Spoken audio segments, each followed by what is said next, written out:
आज की बात स्वागत। आप जानते हैं कि आज की बात में हम लोग इस समय बुद्ध वचनों के आलोक से जो मार्गदर्शन हमारे जीवन के लिए आता है, उसे हम अपने पक्ष में समझने का ये प्रयास करते हैं। और इसी कड़ी में इस समय हम लोग जो बौद्ध साहित्य में सच संगहुः ये पुस्तक है, जिसे वास्तव में ये पाली टेक्स्ट का हिंदी अनुवाद है जो डॉक्टर भदंत आनंद कौशल्यायन जी ने किया है। बस इसी को आप तक पहुंचाने का ये प्रयास कर रहे हैं। और इसी कड़ी में इस समय हमने पिछली बार देखा कि कैसे तथागत आर्य सत्यों की वास्तविकता को समझाते हैं कि वास्तव में सत्य क्या है। सत्य का संग्रह जो है इसमें का इस समय हम लोग आर्य सत्य समझने का ये प्रयास कर रहे हैं।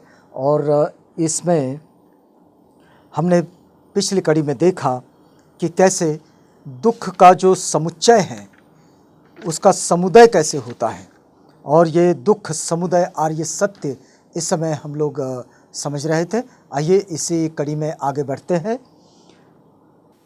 जैसे हमने पिछली कड़ी में समझा था कि वेदना को जो अपना बनाना है, वेदना को लोग अपना बना लेते हैं और वहीं उसमें राग उत्पन्न हो जाता है। जो वेदना को अपना बना लेते हैं बस वहीं से राग उत्पन्न होता है, और वेदना में जो राग है वो ही उपादान है। वेदना में जो राग है वो ही उपादान है। जहाँ उपादान है बस वहीं भव है, वहीं पर निर्माण भी है। और जहाँ भव है वहाँ पैदा होना है, और जहाँ पैदा होना है वहाँ बूढ़ा होना है, मरना है, शोक करना है, रोना पीटना, पीड़ित होना, चिंतित होना, परेशान होना, ये सब है। और इस प्रकार ये सारे के सारे दुख का समुदय होता है। फिर आगे तथागत कहते हैं कि कामना ही के कारण, कामना ही की वजह से, कामना ही के हेतु से राजा राजाओं से झगड़ते हैं। लोग एक दूसरे से झगड़ते हैं, पिता पुत्र से, पुत्र पिता से, माता पिता भाई भाई से, भाई बहन से, बहन भाई से झगड़ा करते हैं, मित्र मित्र से झगड़ता है। और इस प्रकार वे झगड़ते हुए एक दूसरे को मुक्का मुक्की भी करते हैं। आपने देखा होगा आपके आसपास सब लोग कामना के कारण ऐसा करते हैं, उनके मन में जो कामनाएं हैं उनके कारण ऐसा करते हैं।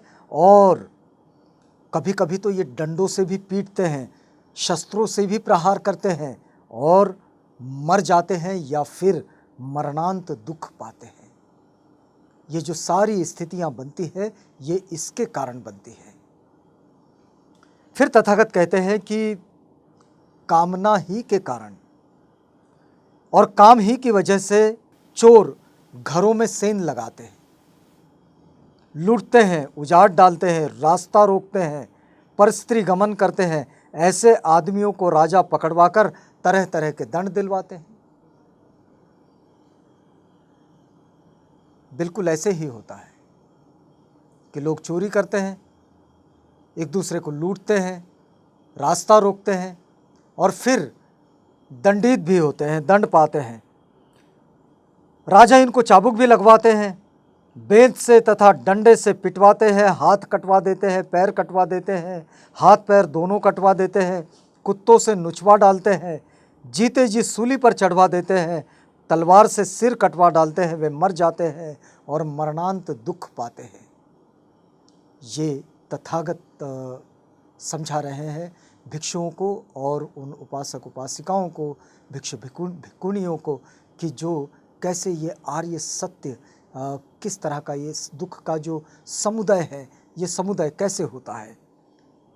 फिर वे कहते हैं कि कामना ही के कारण और कामना ही की वजह से, कामना ही के हेतु से आदमी शरीर से दुष्कर्म करते हैं। मन में जो कामनाएं होती है उसी के कारण वे ऐसा करते हैं। फिर वे वाणी से भी दुष्कर्म करते हैं, मन से दुष्कर्म करते हैं। शरीर, वाणी तथा मन से दुष्कर्म करके शरीर छूटने पर मरने के अनंतर दुर्गति को प्राप्त हो जाते हैं। फिर तथागत कहते हैं कि देखो, न आकाश में, न समुद्र की सतह में, न पर्वतों के विवर में संसार में कहीं कोई ऐसी जगह नहीं है कि जहाँ भागकर मनुष्य अपने पापों के फल से बच सके। धम्मपद में एक बात का उल्लेख ज़रूर मिलता है कि जिसमें ये कहा गया है कि पापी को पाप करने में तब तक ही मज़ा आता है जब तक उसके पापों का घड़ा भर नहीं जाता, और जब उसका वो घड़ा भर जाता है तब उसको समझ में आता है कि उसके पापों का फल कैसा है। तो ये जो बात है, ये बात यहाँ पर तथागत समझा रहे हैं आर्य सत्यों के संबंध में कि न तो आकाश में, न तो समुद्र की सतह में, न तो पर्वतों के वीवर में, कहीं भी, जहाँ कहीं भी भागकर आदमी अपने पापों के फलों से बच सके, ऐसी कोई जगह नहीं है। फिर वे कहते हैं कि ऐसा समय आता है जब ये महासमुद्र सूख जाता है, नहीं रहता, लेकिन अविद्या और तृष्णा से संचलित भटकते फिरते प्राणियों के दुखों का अंत नहीं होता है। महासमुद्र सूख जाता है, वो नहीं रहता, लेकिन पापों का जो फल है और भटकते फिरते प्राणियों के दुखों का जो अंत है वो नहीं होता है। फिर वे कहते हैं कि ऐसा समय आता है जब ये महापृथ्वी जल जाती है। इतनी बड़ी पृथ्वी है, महापृथ्वी जल जाती है, ये विनाश को प्राप्त भी होती है, लेकिन अविद्या और तृष्णा से संचलित ये भटकते फिरते प्राणियों के दुखों का अंत नहीं है। और इसलिए तृष्णा को जितना कम कर सकते हैं और उससे निजात पा सकते हैं और तृष्णा पर विजय प्राप्त कर सकते हैं, तो निब्बाण के रास्ते खुलते हैं। ये तथागत का दूसरी तरह का कहना है कि तृष्णा के कारण कहीं भी जाओ तो भी न बचने वाले हो। फिर वे आगे कहते हैं कि भिक्षुओं, इस दुख के निरोध के बारे में आर्य सत्य क्या है? तो तब वे बताते हैं कि इस दुख के निरोध के बारे में आर्य सत्य क्या है, तो उसी तृष्णा से संपूर्ण वैराग्य, उस तृष्णा का निरोध, त्याग, परित्याग और उस तृष्णा से मुक्ति, अनासक्ति, यही दुख के निरोध के बारे में आर्य सत्य है। तृष्णा से मुक्ति, इस तृष्णा के प्रति संपूर्ण वैराग्य और इस तृष्णा का निरोध, यही दुख के निरोध के बारे में आर्य सत्य है। तृष्णा जाएगी तो अविद्या भी चली जाएगी, लेकिन तृष्णा है ही अविद्या के कारण, तो पहले अविद्या को खत्म करना होगा, तो तृष्णा अपने आप चली जाएगी। यदि जीवन की अनित्यता का बोध हो जाएगा तो फिर ये तृष्णा अपने आप चली जाएगी।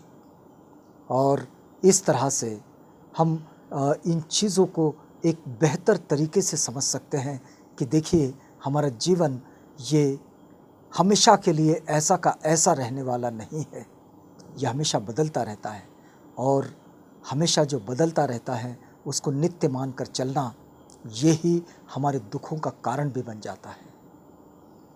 अब हम ऐसा मानते हैं, उसके पीछे का कारण कि हम अविद्या में फंसे पड़े हैं। इस अविद्या से बाहर निकले तो वास्तव में जीवन के उस आनंद को हम अपने साथ रख सकते हैं, जो आनंद कभी ख़त्म नहीं होता, लेकिन वो भी एक ऐसा आनंद होता है जो पूरी तरह से उपेक्षा के भाव में जिया जाता है। और ये जो उपेक्षा का भाव है, यही भाव हमें उस गहरी अनुभूति की ओर लेकर चला जाता है, जहाँ से दुख मुक्ति के रास्ते खुलते चले जाते हैं। इस समय हम लोग आज की बात में बुद्ध वचनों के आलोक में जो मार्गदर्शन हमारे लिए आता है, उसे हम समझने का ये प्रयास कर रहे हैं। यहाँ हमें रुकना होगा। रुकते हैं इस वादे के साथ कि कल आपसे पुनः भेंट होगी, जब हम इसी बात को आगे बढ़ाएंगे। तब तक के लिए हमें इजाज़त दीजिएगा।